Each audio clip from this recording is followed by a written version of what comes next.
سلام زخبركم تخطاتل كما يكنيكم كما يالكم كم زتريو زلكم أبقدمينا يابناني هابكم نزبل شيشاي تقرب له مسانا كتقادسو عدمينا ايو أقدمنا جن نزي أبزي زلو انقدوت أمدلاو نزي تحابورنا أبراهام ديزاينر مسكولم أبالاتون ما أزاون بمولو وطايتات نزقبرتو زكولو قربن كنا مسجنهم نفوتو أما نبعلالنا خناتو قاشانا تريوان لهم قرمتي وان قاشانا قربنا زلنا صبقيكم رأي واقع معلال مجمارنا ما حريس كا ملو شمكي دحر بيت أخي إن تخطاتلتنا كتعليليهم هراي نزي كبري وينزي بعل عديمكم نزي أقاطامي بمعدانكم بطعمي مسجن شمي معزا جيروسوس يبحال عب عرارب توليده كاب إلمنتاري كساب هاي سكول دما عب كتما دك أمحرة ناي زوادوكو كودي أمالتيو عب كلتشحن شموان تنكا هجراو جبو نمفتام ناب وعاء بمحبر سبورتنياتات وريدة مالتي زخبركم تقاتلتنا كم زي تري وزر لكم زي أقاط أم زي بتحدى بعل حسنا زخبر له ناي أمنتي كرسنا جزيو بتحدى دما سنبت كوينو طعم زخنا كرامات بهذا بالدمنا زلولو سجلتنا نكايدو زلنا اسكبلي فليز بلنا يلوم علالنا انتايو مأزا غريسوس وانا نيبزحات موياتات إيا إيزبل أمتينا زلو حانت سبدا يكونتسي عصرت سبيا إنا نبل زلنا اسكمس موياتات كي مجمريا علالي نامو هراي أبزي بزح موياتات كو تا عقمية مجمرتا قويايتنا يزوادو أب هاقرايت قانتا زوادو بينيرا بدحريو ناب ممهر ناي ايروبيك آتي ناي ايروبيك تمرت وسيدة بدحري دوما ناي ماساج مسوى صدكو أب ممهرنا ناي ماساج آتي ناي ميك أبون تمرت وسيدة أب ناي تمرت ناي ممهرنا ناي ميك أب آتي ناي ديزاين تمرتون وسيدة نيرا توسخي إذا قدمينا نري عدلانا دما ناي بجنا مسارحيت ناي بحلنا تجلسها زي أون تمرت وسيدة لا بعبيو أبتي ناي حماد بيت صحفة ناشونال يونيون إيرتران وومنز كم كاشر على خو مالتي.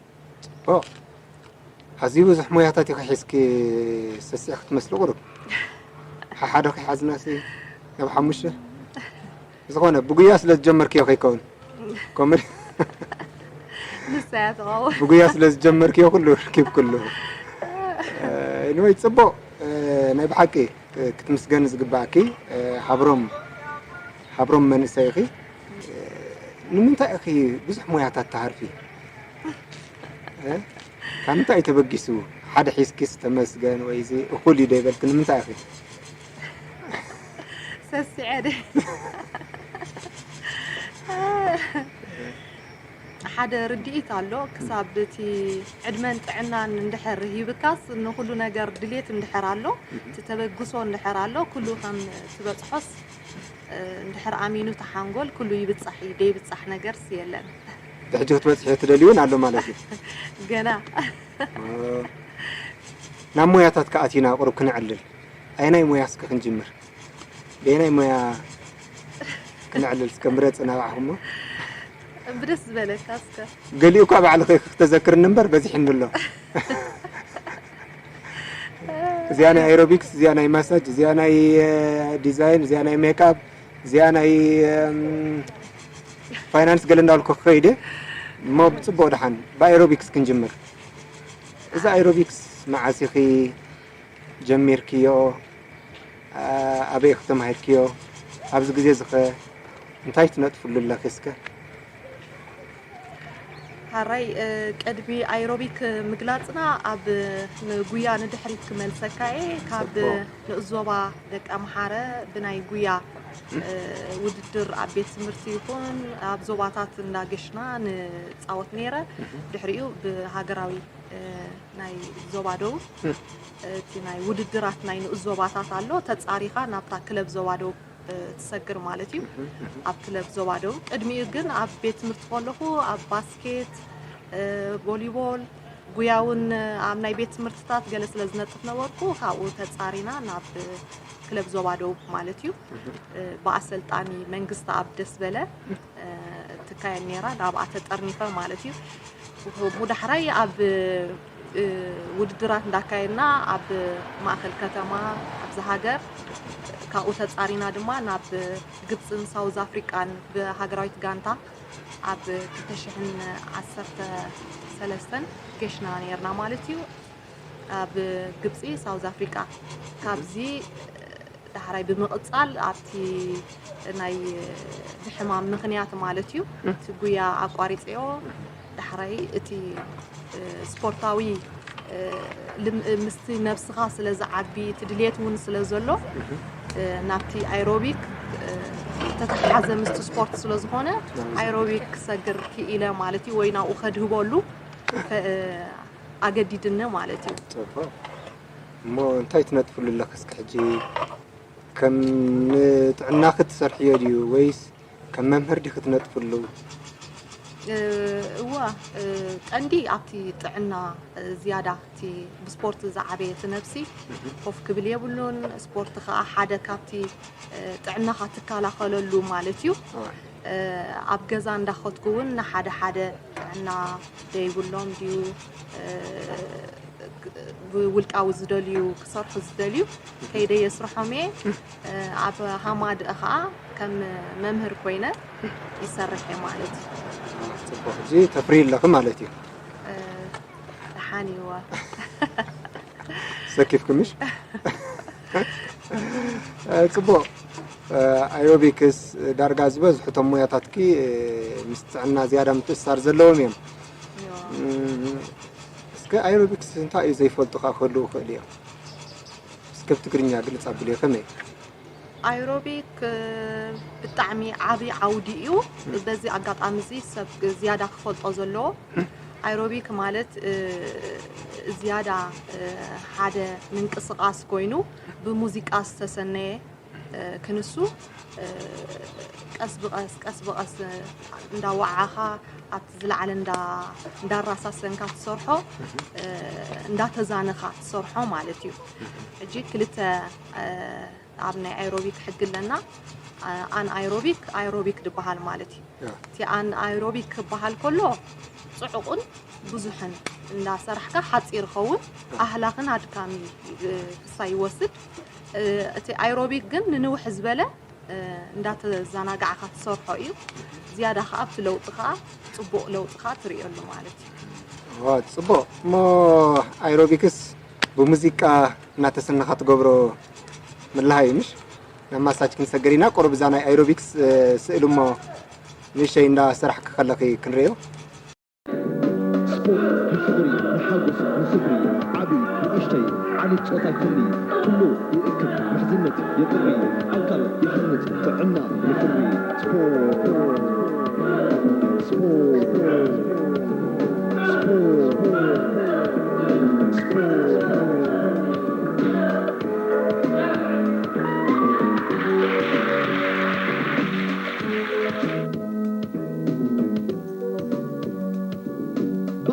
متسع بحبو تجيكا قلتف كاون تدكس عبارات كمسخا مطر زلل حاف كوف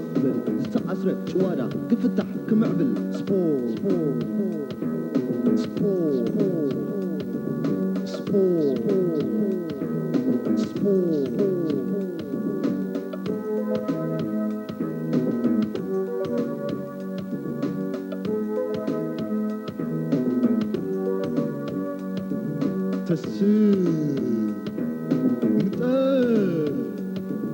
توسوس حاف كوفبل سبور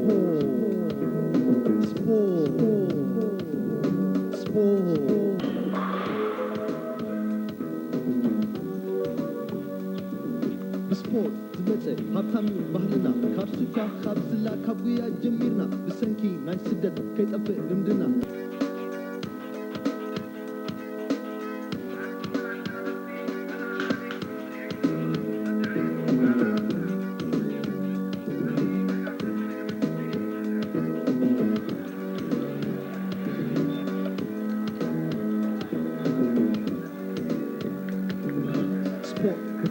نحقص نخبري عبي واشتي عائلة أيفلي كله يأكل بحزنة يضري أكل يحنج تعنا ويفري سبور سبور سبور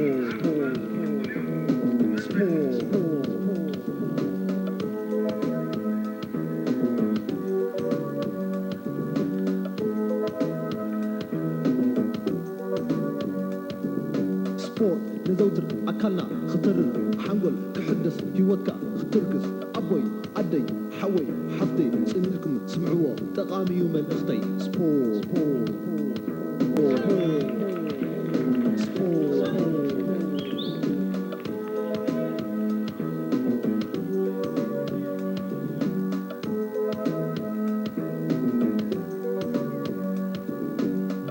متسع بحبو تقيقة قلت الكاونت دكس عبارات كمسخة مطر زلل حاف كوف زتعسرة شوارع كفتح كمعبل سبور سبور سبور سبور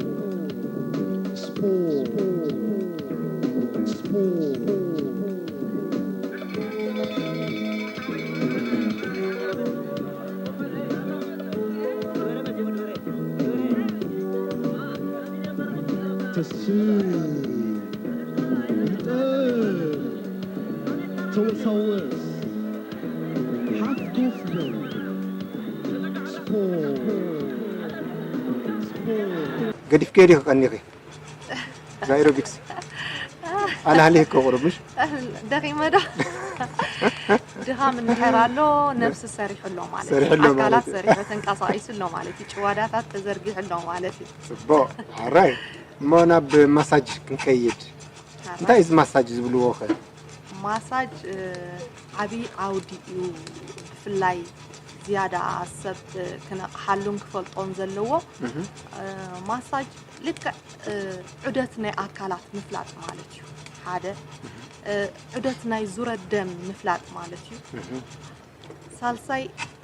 زدخمه اكلات زدخمه اامرو ناي مبربار تخولو مساج بحال مالتي سلازي كاب حمامات كاب كله ندازانه ناكلات كادفشتش مالتي كي سرعه ناي اكلات اندحر غليصنايو تي سرعه عسكرين سرعه چوادا سرعه متني لازم نكل نداطقالله سلسرح ماساج عبي عودي ناي فوسا عودي نبلون فوت اوكي مو صبو دارغا افارماسي دشيت مبر كنشيو صورت هذلنا عزينا نمسجن صبو مو مساج كسب كندو ربح انت اللي ورا رجع فارماس غيرك زغزا انت زخونون انت تصلان بلك عبي فوسا حكمنا فوسا مساج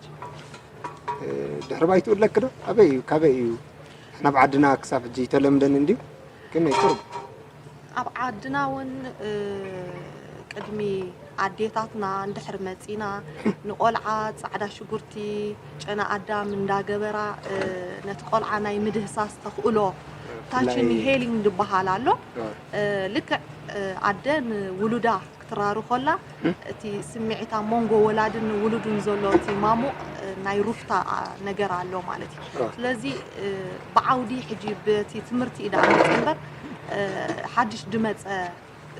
عودي سايكونن كاب ባህልና አዴታትና እንድትቀማሉ ነበራይ ቻይናውያን ወን ቀድሚ 3000 ዓመተ ምህረት ቀድሚ ልደተ ክርስቶስ ይጥቀሙሉ ከም ዝነበሩ ማለት እዩ ስለዚህ በዓለም ደረጃ ልሙድ ዝኾነ እዩ አባናውን ከበዴታትና ትሒዝቡ ከባህልና ከበዴታትና ከማሉ ጽናሐያ ማለት እዩ ስለዚህ ከመይ ብምግባር እስከ ዝካየድ እንታይ ካትገብር ማሳጅ ክንብል ከለና ስታይ ማሳጅ ክንብል ከለና ሓደ መሰረታዊያን ሓሙሽ ማሳጅ ስራሓት ኣለውና ቴክኒክ ማሳጅ ይበሃል ቴክኒክ ሕጂ ናይ ጎነፅ ናይ ስፖርታዊ ዝተሃሰዩ ዝፍውስ ማለት እዩ እዚ አንታልኪያ ቴክኒክ ማሳጅ ይበሃል ኢንዶ ማሳጅ እንድሕሪልና ኸዓ ታ ኢንዶ ኸዓ ናይ ወጥሪ ኣብዚ ናይ ዳንጋና ናይ ዝኾነ ወጥሪ ኣብ መንጎቲ ናይ ደምን ጅማውትን ዘጋጥም ሓንደበት ሰብ ክሰርሕ ከሎ ኣብ ስፖርት ዲ ወይ ናይ ዝኾነ ጅማውት ስለ ዝቁፀሮ እቲ ኢንዶ ማሳጅ ዝበሃል ብኡ ጌርካ ትፍውሶ ማለት እዩ እታ ሳልሰይቲ ሪላክሴሽን ማሳጅ ዝበሃል ኣሎ ሰብ ኣብ ብዙሕ ነገራት ሓሳብ ውዒሉ ዲ ገለ ብድኻም ከዕርፈሉ ዝኽእል ሪላክሴሽን ማሳጅ ናይ ዕረፍቲ ደርዞ ኣሰራርሓ ኣሎ ኮኮፓቸር ማሳጅ ዝበሃል ኣሎ እዚ ድማ ናይ ሆርሞን ምልዓል ክልዓል ከሎ እቲ ናይ ነርቭ ምንቕቓሕ ክኸውን ከሎ እዚ ድማ ኮኮፓቸር ማሳጅ ይበሃል እታ ሰንስዋል መበል ሓምሸይቲ ድማ ኣብ መንጎ ሰብኣይን ሰበይትን ሰብ ቃል ኪዳን እንድፍቀድ ማሳጅ ማለት እዩ ሕጂ ነዚ ፈሊጡ እቲ ሰብ እንታይ ዓይነት ሓደ ሰብ ማሳጅ ክገብር እንድሕር ኮይኑ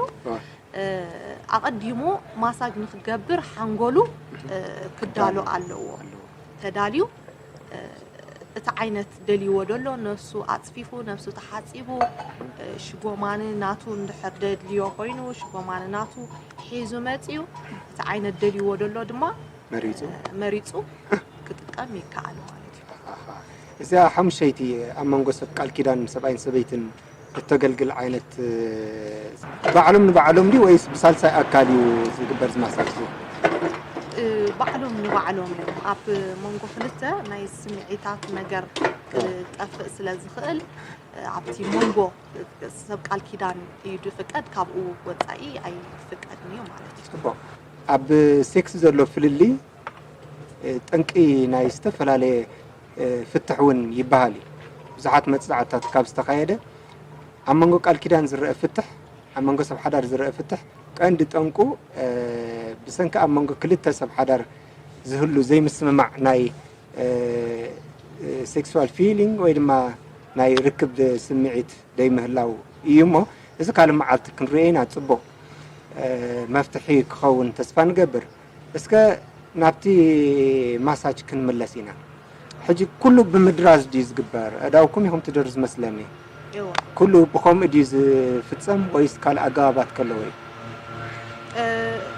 ብዙሕ ዓይነት ማሳጃት ይደሎ እቲ ቀንዲ ኣብ መንጎ ክልተ ታቺንግ ማለት እዩ ኣብ መንጎቲ ኢድካን ኣብ መንጎቲ ናይቲ ሰብ ቦዲ ክተናኸፍ ከሎ እቲ ፍወሳ ድዩ ወይ እቲ ዕረፍቲ ሩፍታት ይህብ ማለት እዩ እቲ ካልእ ስቶን ማሳጅ ኣሎ እንዳውዓኻ ብናይ ኣእማን ትገብረሉ ኣሎ ካልእ እውን ብዕንጨይቲ ጌርካ ተሃርሞሎ ዝያዳ ግን እቲ ሩፍታ ወይ ዕረፍቲ ዝህብ እቲ ተፈጥራዊ ናይ ኢድ ዳህሳስ ክኸውን ከሎ ማለት እዩ ትፍወሳ ተራ ምስኡ ኣላግባቢላ ክሓተክስ ዓይነት ኢድ ይውስን ድዩ ዓይነት ኢድ ዝያዳ ኣብ ናይ ማሳጅ ልስላሰ ክህልዎ ኣሎ ድኾነ ሓርፋፍ ነቲ ሰብ ዝርብሽ ካብቲ يعرفوا له ولا كابت دستماؤرو زلوتي ماساج زحرفف نجار شحقاق دي ويزخون النجار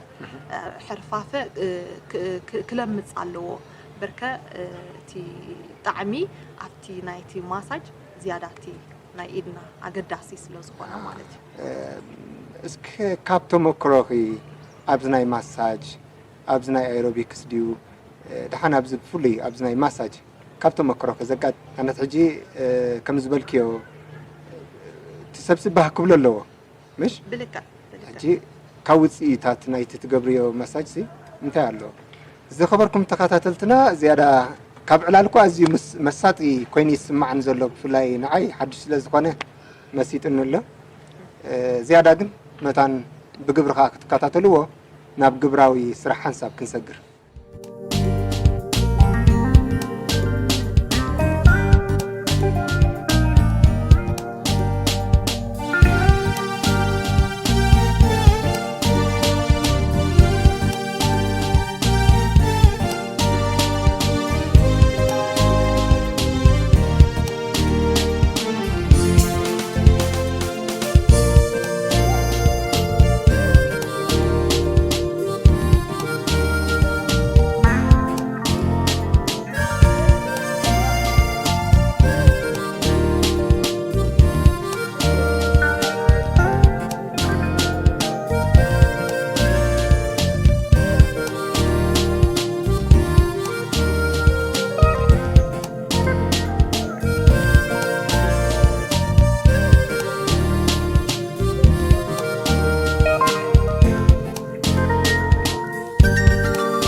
ክትከታተልዎ ጽናሕኩም እዩ እቲ ግብራዊ መልክዓቱ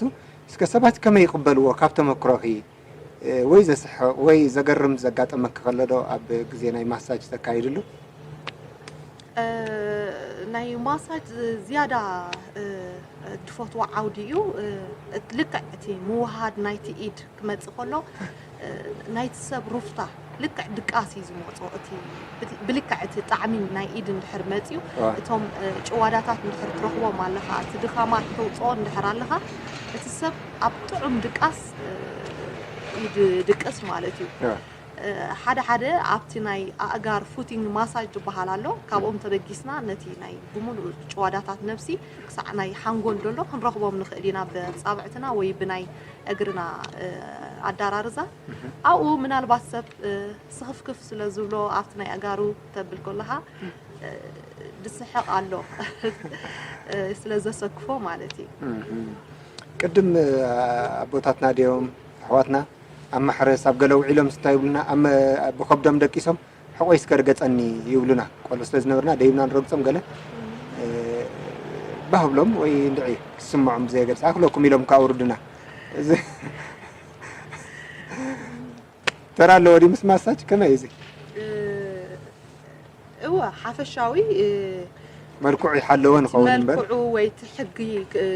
ክጽቀጥ የብሉን ትሕቆ ክህሰ የብሉን ኣብቲ ባክቤን ዝያዳ ናይ ቀደም ሰብ ግን ብገርሂ ዝጥቀም ስለ ዝነበር ይምሰለሉ ነይሩ ሕጂ ሓፈሻዊ ግን ሕግን ስርዓትን ኣለዎ ማሳጅ ጽቡቕ ጎኖምቲ ተተንኪፎም ዝነፍሩ ምሽ ኣለዉ ወስወስ ዝብሉ ገለ ኣለዉ ከምኦም ጋጥሙ ክድዮም ኣብዚ ናይ ማሳጅ ኣይ ክሳብ ሕጂ እኳ ዘጋጠመ የለን ብልክዕ ከዓ እቲ ኣፍልጦ ዘለዎ እዩ ዝመፀካ ኣፍልጦ ዘይብሉ እውን ክሪኦ ወይ ከስተማቕሮ ተደልዩ እውን ኣቐዲምካ ነቲ ሓበሬታ ነቲ ሰብ ትህቦ ኢኻ ናይ ምንታይ ጉድለት ኮይኑ ስማዓክ እዚ ሰባት እዚታቶም ክትንከፍ ዘይደልይዎ ሴንሲቲቭ ዝኾኑሉ ምስቲ ጨዋዳታትን ምስ መትንታትን ብዙሕ ዝምድና ኣለኩም ኢለ እዞም ናይ ማሳጅ ናይቲ ሰብ ተጻዋርነት ከምዚ ዝኾነ ሰብ እውን ክፈልጦ ዘለዎ እዩ ንኩሉ ነገር ንዓቢ ንእሽተይ ንዓበይቲ ንመንእሰይ ስለ ዝጠቅም ካብቲ ህፃን ጀሚርካ ኣዲኡ ክደርዞ ኮላ ክሳዕቲ ናይ እርጋን እውን እቲ ናይ ጭዋዳታት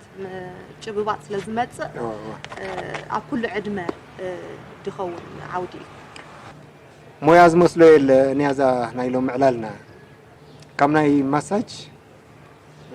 ናብ ናይ ሜክኣፕ እንታይ ኢና ክንብሎ ፅገና ገፅ ዲ ወላ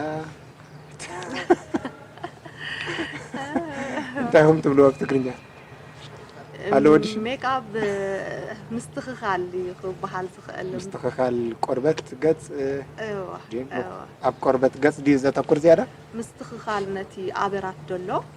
እምበር ልዕሊ እቲ ተፈጥራዊ ተውህቦ ገፅ ልዕሊኡ ዝዓቢ የለን ሓፈሻዊ ሜክኣፕ ግን ተጠንቀቂ ዝብለካ እቲ ዓውዲ ትምህርቲ ስለዚ ሜክኣፕ ተኽኢልካ በቲ ኔቸር ናይ ፍሩት ድዩ ናይ ኣሕምልቲ ድዩ ናይ ኣቁፅልቲ እንዳገበርካ ነቲ ቆርበትካ ከመይ ጌርካ ትሕልዎ እዩ እሱ ኢዳ ዝያዳ እምበር ቆርበትካ ግዳይ ንኽትገብር ድዕድም ትምህርትስ ኣይኮነን ቆርበት ገጽና ካብ ካልኦት ከም ዝንበብክዎ ድዩ ዋላ ከም ዝሰማዕክዎ ኣዝዩ ብዙሕ ብብዙሓት ሆርሞናት ብዙሓት ፅክታት ብዙሓት ዋህዮታት ዝቆመ እዩ ፕሌስ ኦፍ ኣትራክሽን ይውን ዝያዳ ጥንቃቐ ወይ ድማ ናይ ስሕበት ቦታ እዩ እሞ ዝያዳ ጥንቃቐ ከዓ ይደሊ እዩ ዝብል እዚ ሜክኣፕ እንታይ ተራእዩ ዘለዎ ኣብ ገጽ ሜክኣፕ ከምዚ ዝበልኩ ኣቐዲመ ተወሳኺ ካብቲ ናቱ ተፈጥራዊ ክትፅብቕ ወይ ክትመልክዕ ትብሎ ነገር የለን ኪኖ ተፈጥራዊ ዝዓቢ የለን እቲ ተወሳኺ ድግበር ንመርዓ ድዩ ንሕፀ ድዩ ንዝኾነ ኣብ ፋሽን ሾው ኣጋጣሚታት ድስራሕ ተወሳኺ ነቲ ኣጋጣሚታት ድስራሕቲ ናይ ሜክ ኣፕ እዩ እሱ ድማ እቲ ናይ በዓል ፔታሶን ቤትና ቤት ንቁስሊ ዝተባሃለ ዴኮንካ ትገብር ንዕኡ ዝተሰርሐ ናይ ገጽ ኣሎ ኮንሲለር ፋውንዴሽን ናይ ጀላት ናይ አይብሮው ዲዩ አይላይነር ሻዶዋት ኣሎ እዚታት ዳገበርካ ኢኻ ትኸይድ ኣቐዲምካ እቲ ገጽ ግን መጀመርታ ክትጸሪ ኣለዎ ጸሪ ድሕራይ ብድሕሪኡ ናብቲ ንዓኻ ድሊካ ደሎ ምስቲ ዓይነት ገጽካ ድማ ሓሙሽተ ዓይነት ገጽ ኣለውና ኦይል ስኪን ሴንሲቲቭ ስኪን ኮምቢኔሽን ስኪን ኖርማል ስኪን ድበሃል ኣሎ ካብዚአን ተን ዓይነት ገጽካ ፈሊጥካ ንዓኻ ዝኸውን ፋውንዴሽን ኮንሲለር መጀመርታ ድሕሪኡ ፋውንዴሽን ፓውደር ብሮንዘር ብዙሓት ኣብቲ ናይ ሜክኣፕ ኣለዉ ከምኦም ዳገበርካ ትገብር ማለት እዩ ሪኢኻ ፍለጥ ዲና ይስብ እንታይ ዓይነት ገጽ ከም ዘለዎ ዓይነት ኣቐዲምካ ነቲ ሰብ ተሓቶ ዝያዳ ኣብቲ ናቱ ባህሪ ዘርእዮ ተፈጥሮ ማለት እዩ ነቲ ሰብ ክትሓቶ ኣለካ ገሊኡ እውን ከም በዓል ኦይል ስኪን ተኮይኑ ወይ ኮምቢኔሽን ስኪን ተኮይኑ ይፍለጥ እዩ ኖርማል ስኪን ተኮይኑ እውን ይፍለጥ እዩ ትገጽ ቅብኢ ኣለዎን የብሎን ምናልባት ሜክ አፕ ሕብረተሰብና ወይ ዝበዝሐ ሰብ ሜክ አፕ ሲ ኣገዳሲ ይኮነ ሜክ አፕ መበላሸው ገጽ እዩ ብሜክ አፕ ትገብር ስለዝነበረት ገጻ ተበላሽዩ ማዳ ገይሩ ገጻ ብሰንክ ሜክ አፕ እዩ ሜክ አፕ ንግዚኡ ዘመልክዓካ እምበር ነባር መልክዕ ኣይህበካን እዩ ዝብል ኣሎሞ ትማጎት እየ ዲኹ ወላ እወ ነታ ሰዓታት ደሊኻያ ደለኻ ያዳ እምበር ኪንኡ ክሳብቲ 24 hours ክጸንሕ ይኽእል እዩ ድሕሪኡ ግን እቲ ካብቲ ኔቸር ወጻኢ ስለዝኾነ ድኾነ ነገር ኣይ ብድኒ ማለት እዩ ከምዚ ናይ ልዕልቲ ፊዮና እዩ ንቐትሪ እዩ ንቐትሪ እዩ ኦኬይ ጽቡቕ እቲ ዓይነት ነቲ ገጽካ እንታይ ይግበር ኤናይ ዘይግበር ግን ፈላሊኻ ክትፈልጦ ኣለካ ማለት እዩ ናዳ ኩሉ ሜክ አፕ ኢሉ ዝተሸጠ እዩ ኣብቲ ገጽ ዝድፍደፍ ኮይኑ ዝስማዓና ከምኡ ከይኮነ ኣፍልጦ ኸውን ኣለዎ ሕጂ ናይ ሓንቲ ድተሰማማዓ ናይ ሓንቲ ጓል ተሰማማዓ ኣብቲ ሓንቲ ክትሰማማዕ ኣይክእልኒ መሓዛይ ጌራቶ ኣነ ክገብሮ ኢለን ዘይተደለየ ሳዕቤናት ኣብ ገጸን የብሎይ ዓይነት ገጽካ ፈሊጥካ በቲ ኢንስትራክሽን ኣብቲ ትሕሶ ናትሎ ብኡ ምስቲ ዓይነት ገጽካ ርኢኻ ኢኻ ክትጥቀመሉ ትኽእል ማለት እዩ ስለዚ ብኬርፉል ማለት እዩ ተጠንቀቂ ብልክዕ ብዙሓት መሓዙት ናይ መርዓት ካብ ብዘሴም ብልቃጥ ክማቐላ ኢኻ ትርኢ ኣብ ዝበዝሐ ግዜ እጂ ነናትን ከም ዘይኮነስ ከነዘክረን ማለት እዩ እወ ክፈልጦ ኣለዎን ካልኣይ ብፅፈት ኩሉ ነገር ክትሓዝ ኣለዎ መሳርሒአን ዋላ ንሱ ፅፈት እንድሕር ሃልይዎ ኣብቲ ናይቲ ቆርበት ሴንሲቲቭ ነገር ክመጽእ ኣይክእልኒ ማለት እዩ ማዳ እንታይ እዩ ማዳ ክልተ ዓይነት እዩ ሓደ ናይ ሳንስክሪን ኣብ ፀሓይ እንድሕር ትውዕል ኣለኻ ሞቲ ቆርበትካ ረቂቕ እንድሕር ኮይኑ ኣብቲ ቁጣዐ ናይቲ ቆርበት መጽእ እዩ ገሊኻ ብውሽጣዊ ሕማም ጋስትራይት ከም በዓል ኤች ፓይሎሪ ወይ ካብ ዘይተደለየ ምሳኻ ደይሰማማዕ ናይ ኬሚካላት ሜክኣባት ክመጽእ ይኽእል እዩ ማለት እዩ ስለዚ መወቀሉ ብዙሕ እዩ ብሜክኣቡን ክመጽእ ይኽእል እዩ ግጉይ ሜክኣብ ኣጠቓቕማ እወ ራይ ጽቡቕ እፍወስ ዲ ይፍወስ እዩ ከከማማማጻጽኡ እቲ ሜክኣፕ እቲ ናይ ማዳ ክፍወስ ይኽእል ዝያዳ ገጽና እቲ ተፈጥራዊ ምጠንቀቕ ክብል እየ ዝኽእል በቲ ኔቸር ኣብኡ ፀቒጥና እንተንሰርሕ ክብል ይፈቱ በዚ ሓደራ ኩለን ኣዋልድ ኣሕዋትና እቲ ተፈጥራዊ ተውህቦ ገጸን ክዕቅብኦ ከም ዘለወን ክሕብር ይፈቱ ማለት እዩ ተቆርብ ተሰክፍ ዘላ እንታይ እያ ንጸሊም ከም ሕማቕ ሕብሪ ኢና ንፈልጦ ከም ሕማቕ ሕብሪ ስለ ንፈልጦ ምስ ጸሊም ዘበለ ሕብሪ ክንቋያቑ ኢና ንውዕል ዘለና ኣብዚ ገጽና ኮይኑ ይስማዓኒ ጸላም ጓልስ ሜክኣፕ ጌራ ክትቀይሕ ትኽእል ኮይኑ ይስማዕ እሞ እዚኣ ቆርብ ጸሊሙን ሕብሪ መልክዕ እዩ ጸሊም ኩሉ ተፈጥራዊ ዝተዋህበ ትዕድልቲ ኩሉ ነናቱ ጽባቐ ኣለዎ كقيح لي إذا حسب قيح أنت زخون حبرة إزبل إذا كل قال سناي ميك اب نقبره دما أنت قيحكم